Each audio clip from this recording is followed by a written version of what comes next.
皆さん、こんにちは。たぬきおやじ流、Excel の正しい使い方チャンネルへようこそ。私はご案内役の赤さなです。どうぞよろしくお願いします。この動画では、このチャンネルの動画を見ていただくための Excel の基礎をご紹介しています。ぜひ、最後までご覧ください。さあ、始めましょう。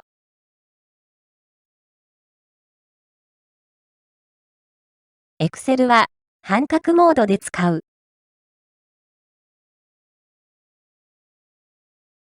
Excel は半角モードで操作しましょう。全角文字等を入力するとき以外は、全角モードにしてはいけません。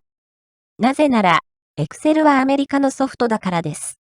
もともと、全角で操作することなどないのです。Excel の操作は半角モードで操作しましょう。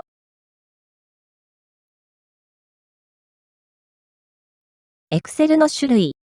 昔は、Excel 2003とか Excel 2010みたいに簡単に言えたのですが、今は、そんな簡単な話ではなくなりました。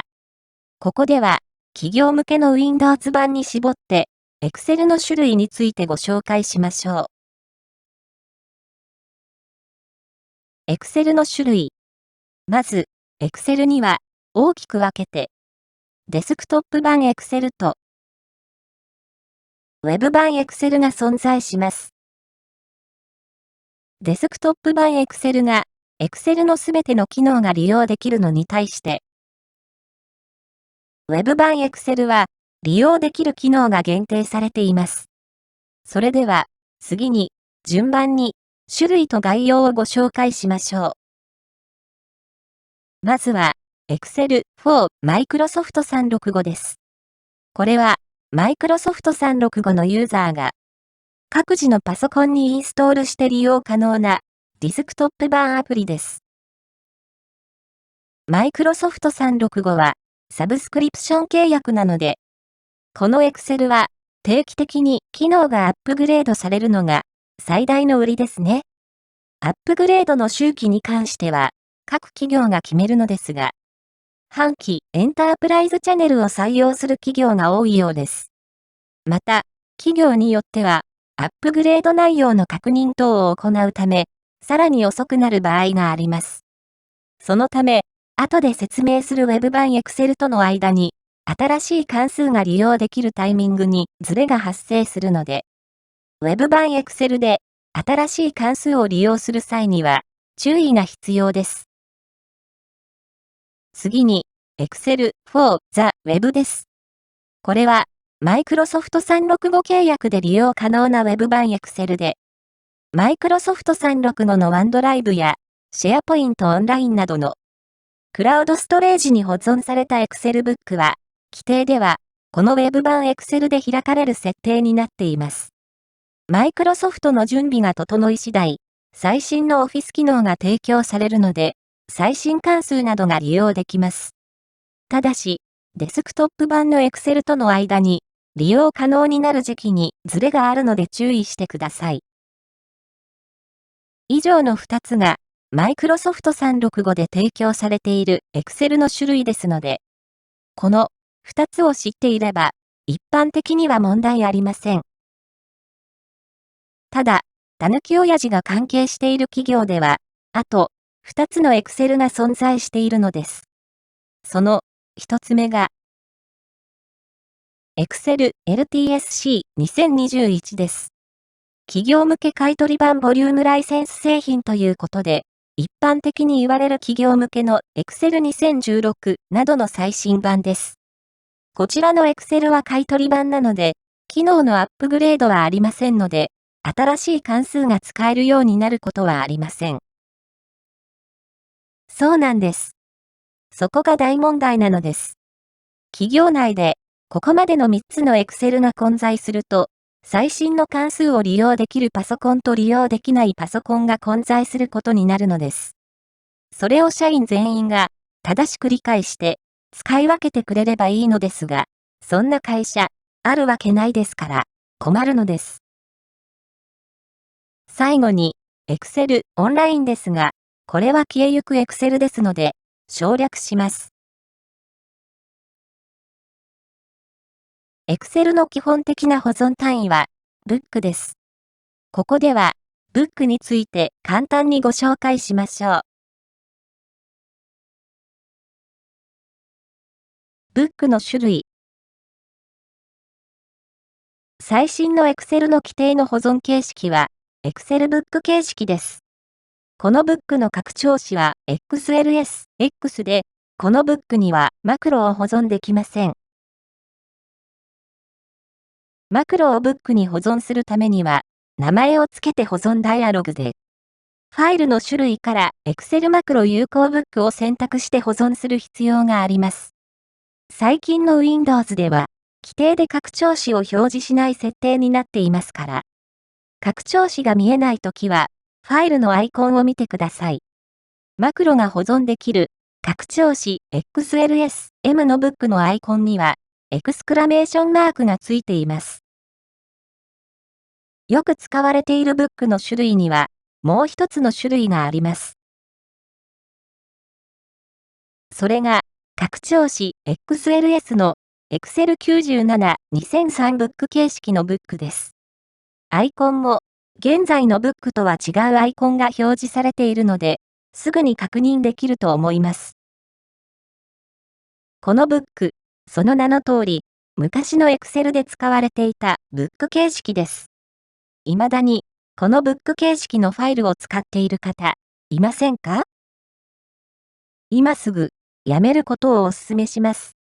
なぜなら、たぬき親父は、このブックを使い続けて、破損したブックの相談を2件受けたことがあります。そもそも、このブック形式は、昔の形式なので、現在の Excel に追加された新機能は保存できません。使っている方は、保存時にメッセージが出るので、ご存知だと思います。さらに、形式が違うということは、何らかの変換を行っているということです。ブックを開くとき、保存するとき、毎回変換を行っているんです。たぬき親父なら、そんなファイルを使い続けることは、絶対にしません。ちなみに、拡張子 XLS 形式のブックを開いて、Excel ブックか、マクロ有効ブックで保存し直すと、それだけで、ブックサイズを小さくできますよ。それでも、XLS 形式のまま、ブックを使い続けますか？外部参照がブック間に張り巡らされていて、拡張子を変更できないという事情はわかりますが、外部参照なんて、今の時代の業務で使うべき機能ではないんです。Excel の正しい使い方を勉強して、根本的に業務を見直しすることをお勧めします。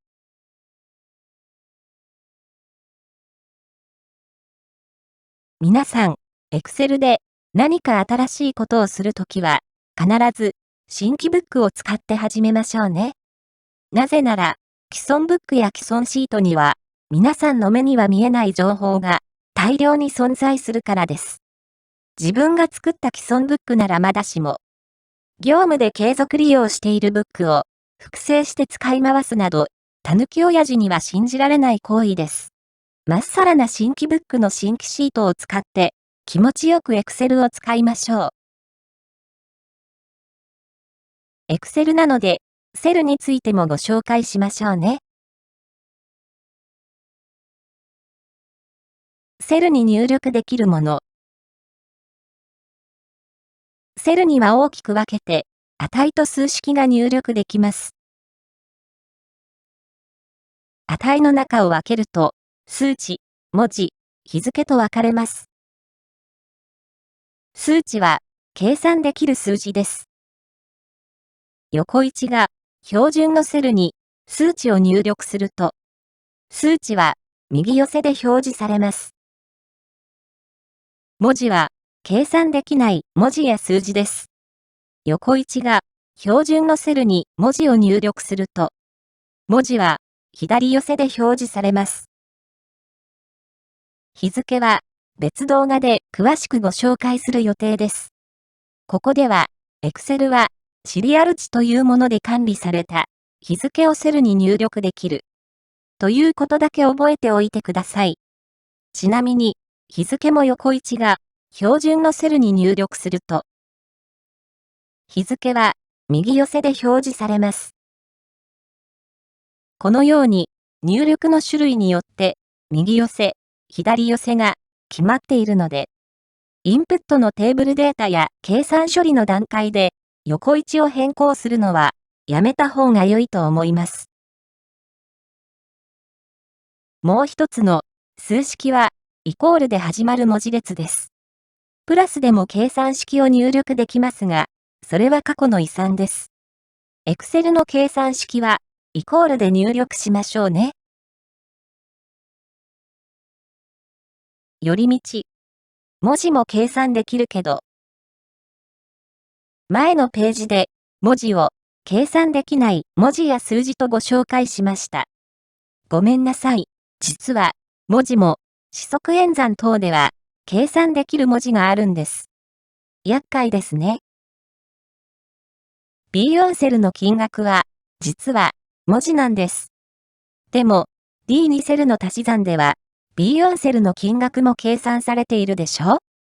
このように四則演算等で一部の文字が計算できるんです。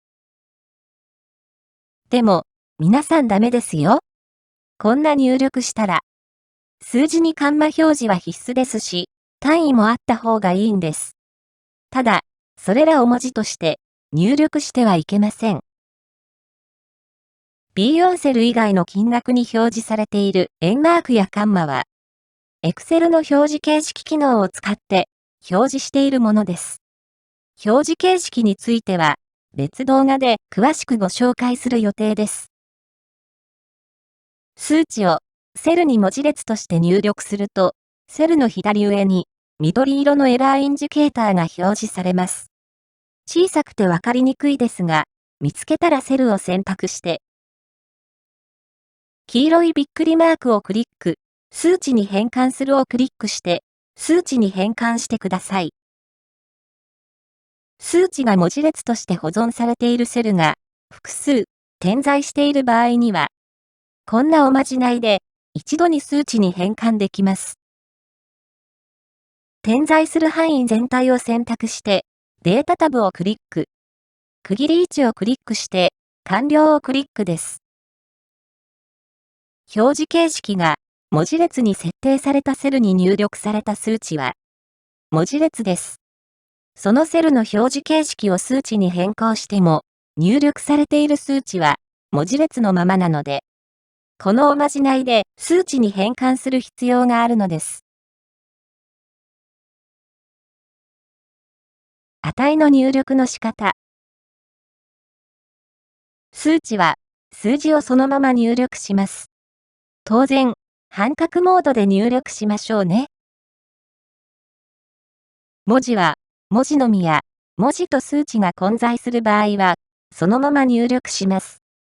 数値のみを文字としてセルに入力するには、事前に入力対象のセル範囲の表示形式を文字列に設定してから入力します。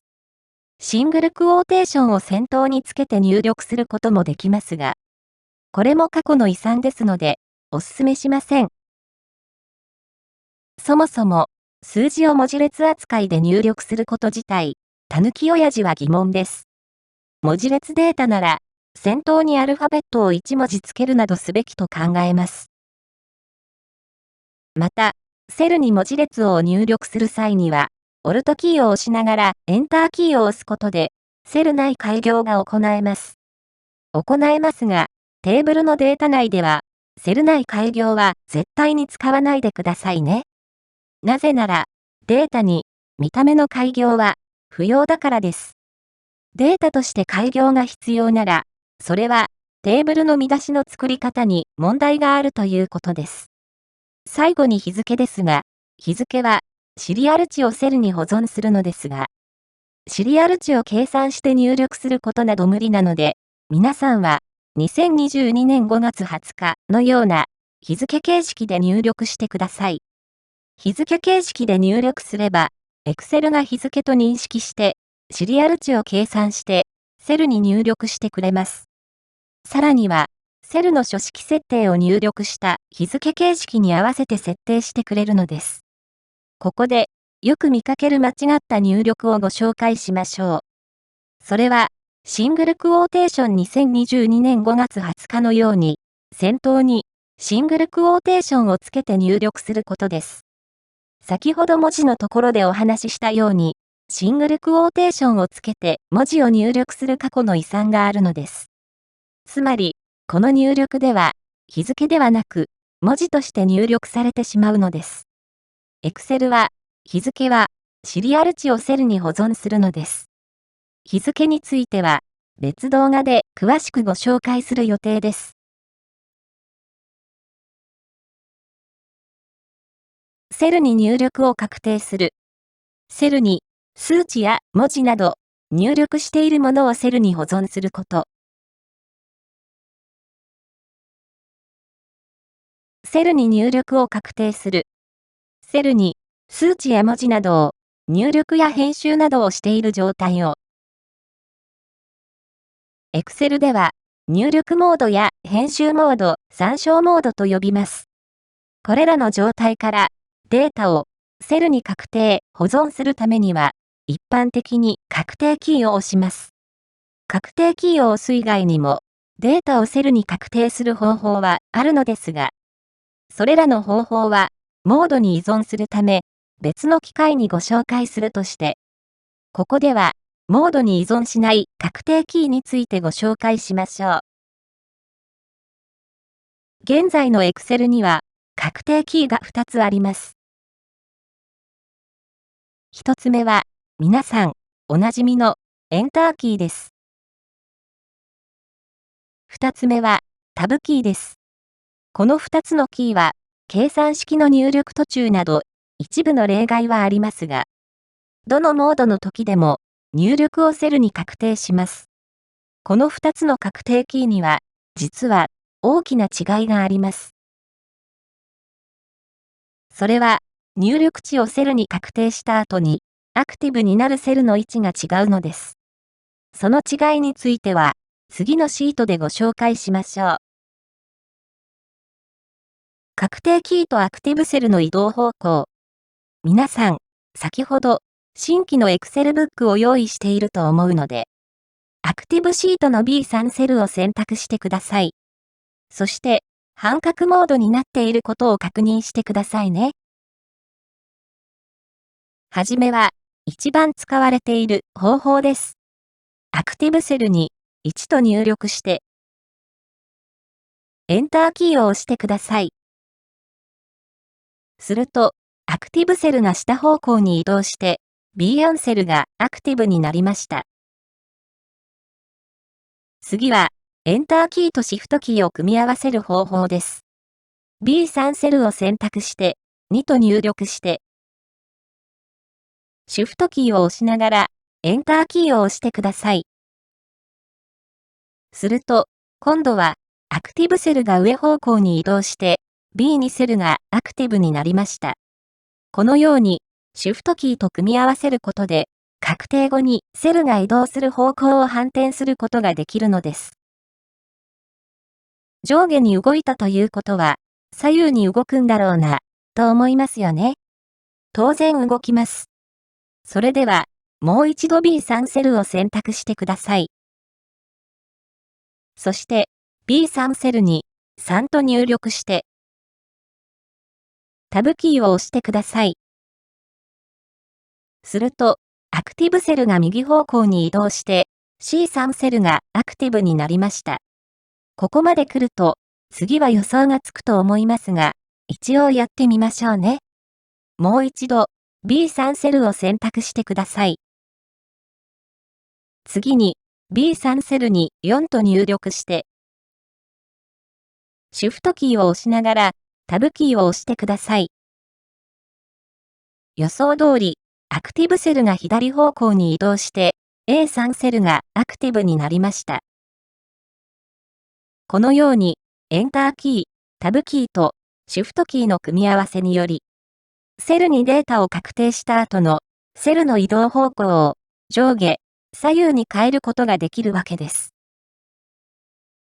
ここでのポイントは、Excel の確定キーは、エンターキーとタブキーの2つがあるということです。特に普段使わないタブキー、覚えておいてくださいね。この後、もう一度登場します。これは、そのための伏線なんですから。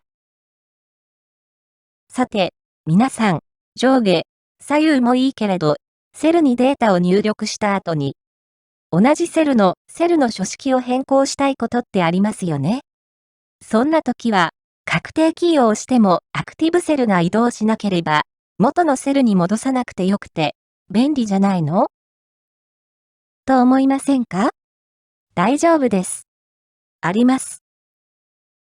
ただ、その機能、確定後にアクティブセルが動かないという機能ではないのです。せっかくの機会ですので、その機能を次のページでご紹介しましょう。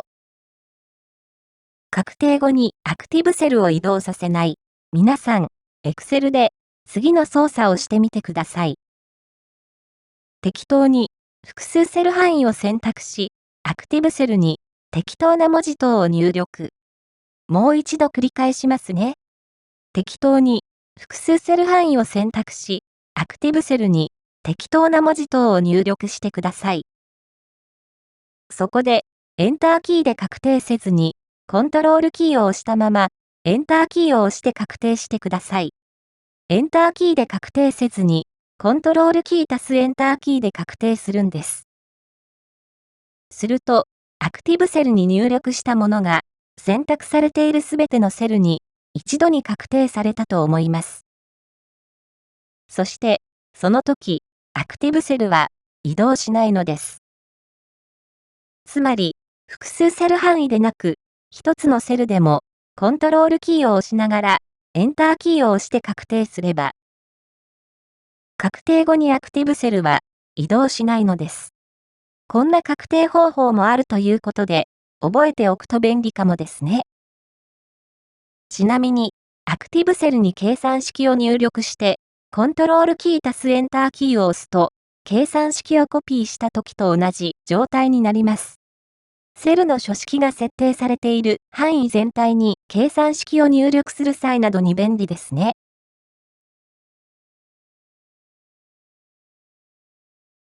寄り道。連続してデータを入力する。確定キーでアクティブセルの移動方向を変える方法をご紹介したので、テーブルに1行ずつデータを入力する方法をご紹介しましょう。まず、新規シートの A1 セルから C1 セルに ID、日付、数量の3つの見出しを準備してください。本来、このチャンネルではテーブル化が必須なんですが、今回はテーブル化しなくても結構です。もう一度言いますね。新規シートに ID、日付、数量の3つの見出しを作ってくださいね。準備ができたら A2 セルを選択してください。大丈夫だと思いますが、一応確認します。半角になっていますよね。では、早速入力を開始します。A2 セルに1を入力してタブキーで確定します。すると、前のページでご紹介した通り、アクティブセルが B2 セルに移動します。B2 セルには今日の日付が欲しいので、ショートカットキーを使って入力します。今日の日付のショートカットは、コントロールキーを押しながら、セミコロンキーを押してください。セミコロンキーは、コロンの左横のキーです。次に、日付を確定するために、タブキーを押します。アクティブセルは、C2 セルに移動します。C2 セルには、数量として100を入力し、ここでは、エンターキーで確定します。さあ、いかがでしょうか？前回の説明の通りならば、C3 セルがアクティブになるはずなのに、アクティブになったのは A3 セルでしたね。このタブキーとエンターキーを組み合わせた入力をすると、このように変則的なアクティブセルの動きをして、データ入力を Excel が支援してくれるのです。皆さんは続けてあと2行ほど入力して試してみてください。この機能、もちろんテーブル上でも働きます。ただ、テーブル上の場合は、開業するときに使うキーは、エンターキーでもタブキーでも OK です。テーブルは列数が決まっているので、タブキーでもテーブルの最終列で開業してくれます。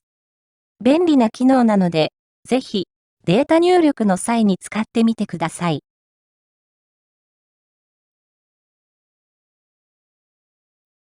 ここでのポイントは、タブキーとエンターキーを組み合わせた入力方法と、おまけで、今日の日付を入力するショートカットキーのコントロールキーを押しながらセミコロンキーでしたね。この日付のショートカットの覚え方は、先に今の時刻のショートカットを覚えるんです。今の時刻はコントロールキーを押しながらコロンキーなんです。この時刻の方が覚えやすいでしょ？時刻だからコントロールキー足すコロンキーなんです。そうです。あのデジタル時計で点滅しているコロンです。そして、今日の日付は、コロンキーの左横のセミコロンキーなんですね。セルの選択。セルの選択方法はいろいろありますね。基本的な選択方法をいくつかご紹介しましょう。一塊のセル範囲の選択。セル範囲を選択するときには、スタートセルがアクティブセルとなるので、一般的には選択したい範囲の左上からスタートします。マウスを使った選択方法。選択したい範囲の左上のセルをマウスでクリック。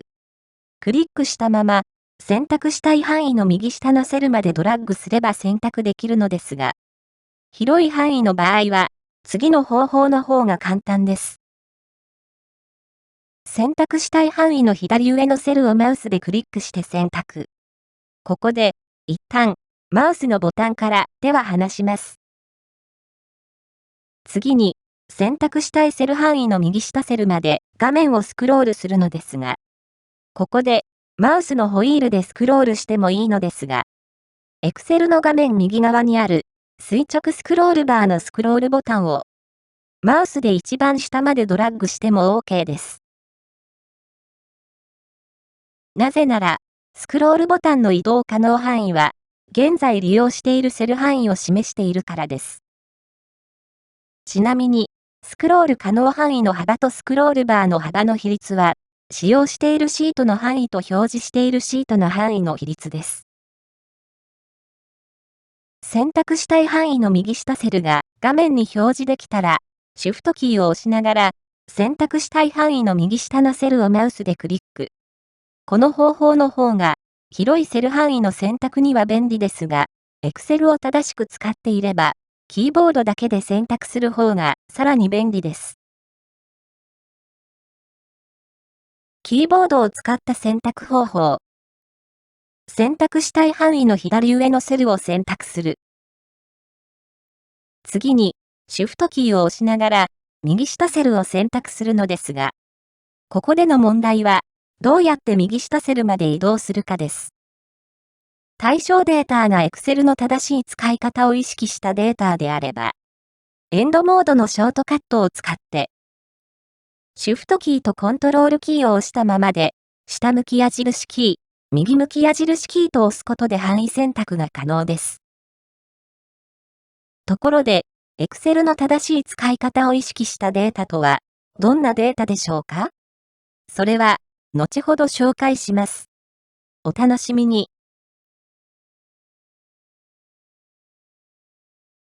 寄り道。エンドモードは、本来、エンドキーを押して、エンドモードにして操作するのですが、コントロールキーと方向キーの組み合わせの方が簡単なのでおすすめです。このエンドモード、実はマウス操作にもあるんです。マウスでのエンドモードを覚えるというよりも、マウスでのエンドモードを知ることで、皆さんのイライラが減ると思うので、あえてここでご紹介しようと思います。マウスでのエンドモードの操作は、移動したい方向のセルの枠線をダブルクリックすることなんです。皆さん心当たりあるでしょ？セルを選択して、編集モードにするつもりが、アクティブセルがとんでもないところに移動したこと。そうなんです。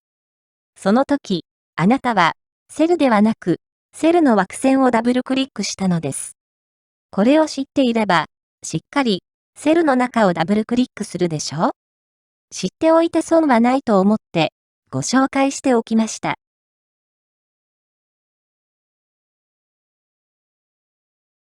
離れたセルやセル範囲を複数選択するには、コントロールキーを押したまま、対象セルやセル範囲をマウスで選択します。ここで、選択セルを間違えて、イライラしている皆さん、大丈夫です。間違えて選択したセル範囲をもう一度選択することで、対象範囲から外すことができます。コントロールキーを使った離れたセルの選択が解除できるということは、こんなこともできるということです。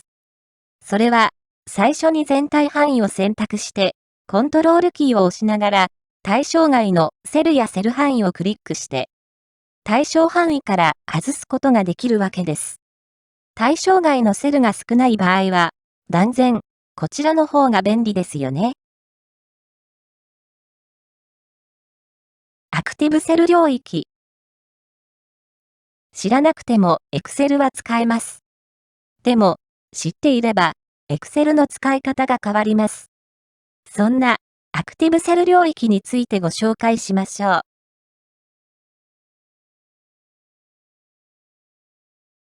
皆さん、データをテーブルに変換するとき、どうやってますか？ Excel のヘルプには、一つ目の手順として、1、データ内のセルを選択します。と書いてあります。皆さんの一番多い方法は、このようにデータ全体を選択する方法だと思います。でも、皆さん、ヘルプをよく見てください。データ内のセルを選択と書いてあるんです。データ範囲を選択とは書いてないんです。そうなんです。ここでデータ範囲を選択する必要はないんです。テーブルに変換したいデータの中の一つのセルを選択すればいいんです。では実際にやってみますね。データ範囲のどこでも良いので、一つのセルを選択します。挿入タブ、テーブルの順にクリックするか、コントロールキーを押しながら、T キーを押して、テーブルの作成ダイアログボックスが表示され、テーブルに変換するデータ範囲が正しく選択されていると思います。しかし、皆さんのデータで同じことをしても、テーブルに変換したいデータ範囲が正しく選択されないことの方が多いと思います。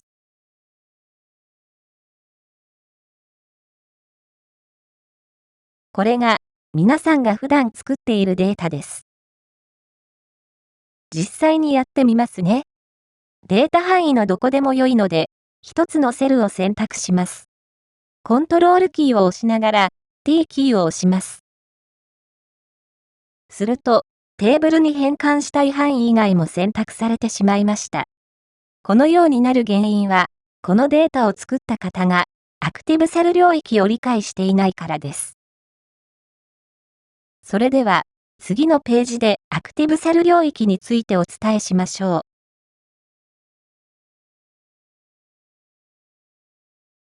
Excel の流儀。Excel の並び替え、フィルター、ピボットテーブルなどのコマンドでは、ユーザーが一つのセルのみを選択した場合には、処理の対象範囲を自動的にアクティブセル領域に拡張してから、コマンドを実行するように作られています。そのため、Excel のテーブル作成のヘルプの最初の手順は、1、データ内のセルを選択します。となっているわけです。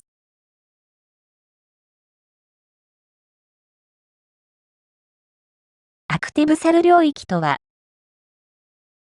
アクティブセルを起点に、空白行、空白列で囲まれた範囲。ユーザーも、コントロールキーとシフトキーを押しながら、アスタリスクキーを押すことで選択できます。と、Excel のヘルプに書いてありますが、実際のキー操作としては、コントロールキーとシフトキーを押しながら、コロンキーを押すの方が正しいですね。点キーのアスタリスクでは作動しませんので、エンターキーの2つ左にあるアスタリスクキーを押してください。また、アクティブセルがアクティブセル領域内にある状態なら、コントロールキーを押したまま、A のキーを押す、すべてのセルを選択するショートカットキーでも、アクティブセル領域が選択され、もう一度、コントロールキーを押したまま、A のキーを押すことで、すべてのセルの選択が実行されるようになっています。では、実際に、Excel の画面での操作をご紹介しましょう。このシートは、先ほどのアクティブセル領域を理解していない方が作ったシートです。それでは、データ範囲内の D10 セルをアクティブセルにして、コントロールキーを押しながら T キーを押してテーブルに変換します。先ほどと同じですね。本来、A5 セルから I16 セル範囲をテーブルに変換したいのですが、Excel は A3 セルから I16 セルをアクティブセル領域として認識しました。この結果は、先ほどの説明を聞いた後の皆さんにとっては、当然の結果ですよね。Excel は、アクティブセルを起点に、空白行、空白列で囲まれた範囲を認識したのですから。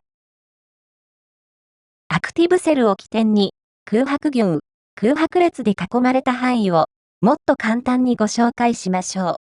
計7セルをアクティブセルにして、コントロールキーとシフトキーを押しながらアスタリスクキーを押して、アクティブセル領域を選択してみます。押してますよ。そうです。計7セルをアクティブセルにした状態では、計7セル自体が四方を空白行、空白列に囲まれているので、この状態でのアクティブセル領域は、計7セルだけということです。さて、ここまでの話を聞いて、このシートのデータ領域を正しくアクティブセル領域として認識させるには、何をすればよいのかわかりましたか？そうです。5行目を選択して、行を1行挿入すればよいのです。そうすることで、データ範囲が空白行、空白列で囲まれて、正しくアクティブセル領域として認識できるようになるのです。ただ、今回のシートの場合、そのまま5行目に1行挿入すると、4行目のセル書式を引き継いでしまうので、そんな時は、18行目以降のセル書式が設定されていない行をコピーして、5行目を選択して右クリックのコンテキストメニューから、コピーしたセルの挿入を利用した方が良いでしょう。挿入した空白行は、見た目に邪魔ですので、5行目を選択して右クリックのコンテキストメニューから、非表示を選択して行を見えなくすることをお勧めします。せっかく Excel が自動的に認識してくれる範囲なので、アクティブセル領域が空白行、空白列で囲まれた範囲であることを意識したシートの使い方を心がけましょう。テーブルについては、テーブルの動画で詳しくご紹介する予定ですが、たぬき親父の経験から皆さんにぜひお伝えしたいので、たぬき親父の老婆心です。テーブルの名前や見出しは、半角英数字で設定し、スペースや半角アンダースコアを除く記号、全角を使わないことをお勧めします。たぬき親父のお世話になっている会社は、製造業なので、海外にも工場があるんです。その工場でも使えるブックを作りたいのです。それに、Excel はアメリカのソフトなんです。ですから、たぬき親父は、Excel のキーになる部分で、極力全角文字を使わないようにしています。当然ですが、半角カタカナなんて絶対に使いませんよ。海外に工場なんてないから、全角でも大丈夫と思っている皆さんが、マイクロソフト365を使うようになると、きっと、このことを思い出します。マイクロソフトの最優先は、英語なんですよ。日本語は二の次なんです。ですから、たぬき親父は全角文字は使いたくないのです。フィルハンドルとアクティブセル領域。F2 セルに金額を求める計算式を入力した後、皆さんならどうしますか？ F2 セルのフィルハンドルを F10 セルまでドラッグしていませんか？ここでは、フィルハンドルはダブルクリックするんです。Excel はフィルハンドルをダブルクリックすると、そのセルを起点にアクティブセル領域を認識して、領域の一番下の行まで、フィルを実行するように作られているのです。それでは実際にやってみましょう。今回は、計算式は入力済みです。また、最終行までフィルされていることがわかるように行数は減らしてあります。それでは、F2 セルのフィルハンドルをダブルクリックします。F2 セルを起点としたアクティブセル領域の一番下の行である F10 行までフィルが実行されましたね。今までマウスで数万行もドラッグしていた皆さん、お疲れ様でした。今日からはダブルクリックで楽してくださいね。ただ、そのためにはアクティブセル領域を意識したシートの使い方が必要なんです。たぬき親父流 Excel の正しい使い方チャンネルでは、正しい使い方を広めるべく、関連動画を随時追加する予定です。気に入っていただけたら、チャンネル登録とベルボタンの設定をよろしくお願いします。さあ、始めよう。